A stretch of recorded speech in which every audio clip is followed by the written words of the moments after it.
India and Russia are looking to put a bigger economic engine behind their relationship. External Affairs Minister S Jaishankar met Russian President Vladimir Putin in Moscow on Monday, with trade, energy, fertilizer and nuclear cooperation high on the agenda. The meeting comes just weeks before Putin is expected in New Delhi for the BRICS summit, as both countries look to deepen ties despite a rapidly changing global landscape.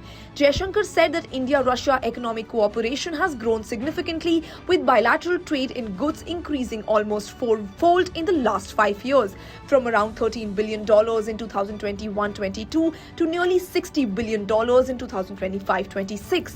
But there is a problem. India is buying far more from Russia than it is selling. Jaishankar said the trade imbalance has widened sharply from $6.6 billion to more than $50 billion, and fixing that imbalance is now one of India's key priorities. New Delhi wants better market access for Indian products, fewer tariff and non-tariff barriers, stronger payment mechanisms, and more business-to-business engagement. The larger target is the $100 billion bilateral trade by 2030. There is also a major focus on energy and agriculture. Putin said that Russia is increasing fertilizer supplies to India and is ready to continue meeting the needs of Indian farmers. He also said that bilateral trade has started rising again this year after declining slightly last year.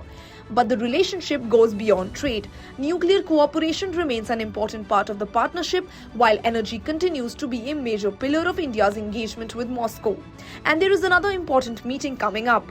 Jaishankar conveyed Prime Minister Narendra Modi's greetings to Putin and said that Prime Minister Modi looks forward to meeting him at the Shanghai Cooperation Organization Summit in Kyrgyzstan before welcoming him to India for the BRICS Summit on 12th and 13th September.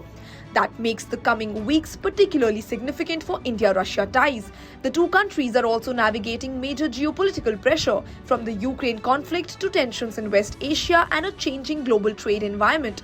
For India, the challenge is increasingly about turning a strong political relationship into a more balanced economic one. Russia remains a major source of energy and fertilizer for India, but New Delhi now wants Indian exports to catch up and wants the relationship to move beyond a model where trade is heavily tilted in one direction. Jaishankar's Moscow visit is therefore not just about maintaining an old partnership. It is about what that partnership looks like next, and whether India and Russia can turn their $60 billion trade relationship into a $100 billion by 2030.